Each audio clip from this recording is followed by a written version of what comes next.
Next gen ஆன்மீக அன்பர்களுக்கெல்லாம் என்னுடைய அன்பான ஆசீர்வாதத்தை தெரிவித்துக் கொள்கிறேன். நெக்ஸ்ட் ஜென் மூலம் ஒவ்வொரு மாத பலன் மட்டுமல்ல, ஆண்டு பலனும் இறைவன் அருளால் தொடர்ந்து சொல்லி வருகிறேன். அந்த வகையில் பார்க்கும்போது 2025ஆம் ஆண்டை பொறுத்த வரைக்கும் ஒரு போர் கிரகம் என்று சொல்லக்கூடிய செவ்வாயினுடைய ஆண்டாகத்தான் அமைந்தது. எத்தனையோ நிம்மதியை இழக்கின்ற ஒரு சூழ்நிலைகள், பிரச்சனைகளை சந்திக்கின்ற ஒரு சூழ்நிலைகள் இவைகளை சந்தித்தோம். ஆனால் 2026 அவ்வாறு இருக்குமா என்பதை நம்ம எதிர்கொள்ள போகின்றோம். அந்த வகையில் பார்க்கும்போது 2026ஆம் ஆண்டை பொறுத்த வரைக்கும் பலமிக்க 3 கிரகங்களுடைய பயிற்சியை பார்க்க போகின்றோம். திருக்கணித பிரகாரம் சனி பயிற்சியை நாம் சந்தித்து விட்டோம். அதே நேரம் வாக்கிய பிரகாரமும் நம் சனி பயிற்சியை இந்த 2020க்குள்ளே நம்ம சந்திக்க போகின்றோம். இரண்டும் ஒரே மாதிரியான பலனை தருமா என்பதை அவருடைய அனுபவங்கள் தான் நம்ம பாடும். நல்ல தசாபக்தி இறையருள் குருவுருள் அமையுமானால் அந்த நிலை நல்ல நிலையை நோக்கி நகரும்.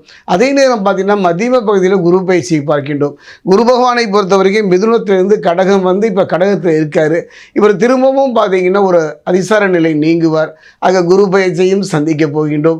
அடுத்ததாக இந்த ஆண்டினுடைய இறுதியில் ராகு கேது பயிற்சி.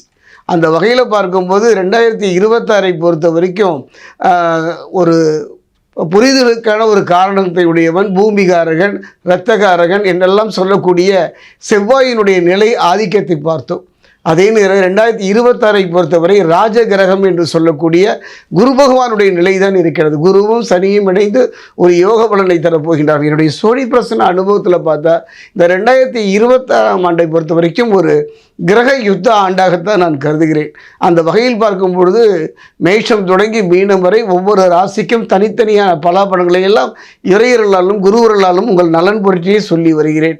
பார்க்கலாம். துலாம் ராசி அன்பர்களுக்கெல்லாம் ஒரு அற்புதமான ஒரு காலம், ஒரு பொன்னான காலமாக இந்த 2026 அமையுமா என்பதை எதிர்பார்க்கின்றோம். காரணம் என்னன்னு பார்த்தீங்கன்னா, கடந்த ஆண்டை பொறுத்த வரைக்கும் தொழிலாகட்டும் வாழ்க்கையாகட்டும் ஒரு மதில் மேல் பூனையாக நிலை இல்லாத நிம்மதி இல்லாத பிரச்சனை நிறைந்த ஒரு ஆண்டாகத்தான் கடந்து சென்று விட்டது.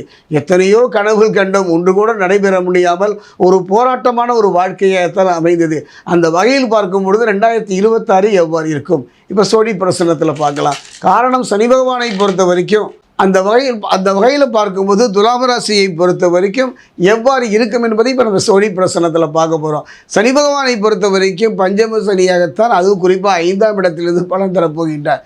ஏற்ற இறக்கம் நிறைந்த ஒரு ஆண்டாக இந்த ஆண்டு அமையுமா பார்க்கலாம்.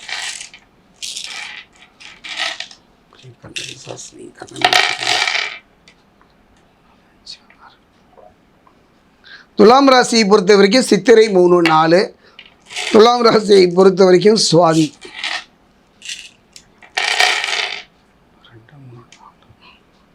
துலாம் ராசியை பொறுத்தவரை விசாகம் 1, 2, 3.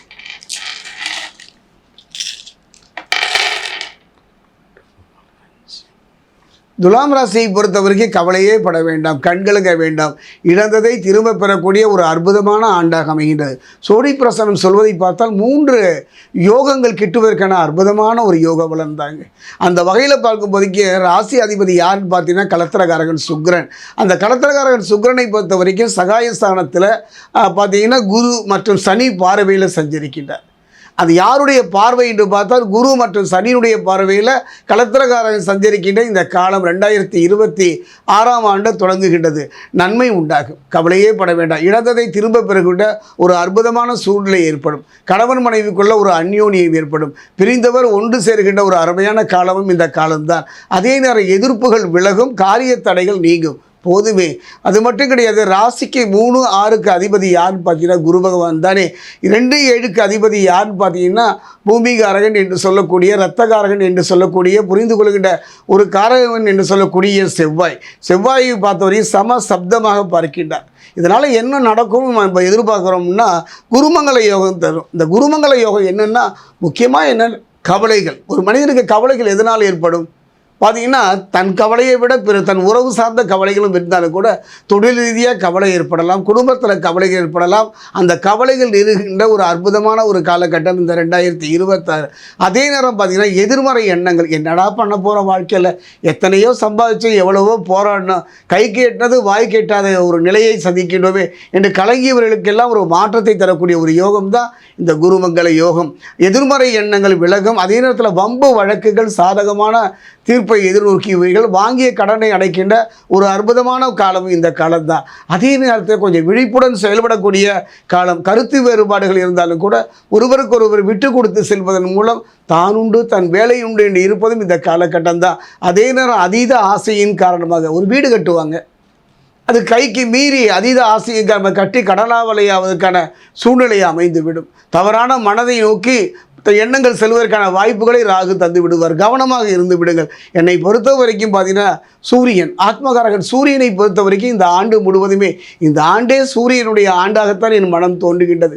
காரணம் என்னன்னு பார்த்தீங்கன்னா ஆத்மகாரகன் பிதுகாரகன். முடிந்தால் நம்முடைய முன்னோர்களுக்கு, அதாவது பிதர்களுக்கு செய்ய வேண்டிய அந்த பிதுர் காரியங்கள் இருந்தால் இந்த ஆண்டு முழுவதும் வரக்கூடிய தை அமாவாசை, ஆடி அமாவாசை போன்ற காலங்களில் அந்த பிதுர் காரியங்களை செய்து பாருங்கள்.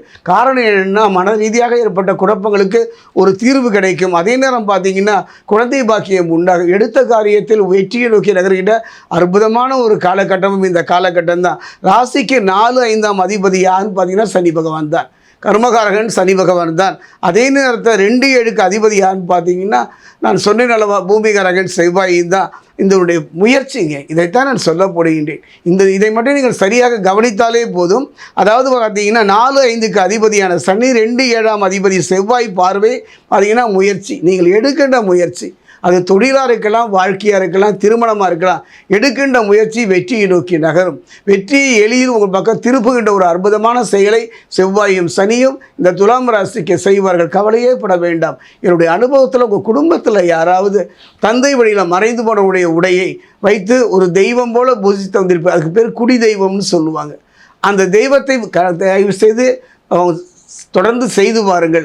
இல்லை செய்து விட்டுட்டாங்கன்னா நீங்கள் தொடர்ந்து செய்யுங்க. 2026ஆம் ஆண்டை பொறுத்த வரைக்கும் கண்ணுக்கு தெரியாத சில சக்திகள் உங்களை காத்து நிற்கின்றன.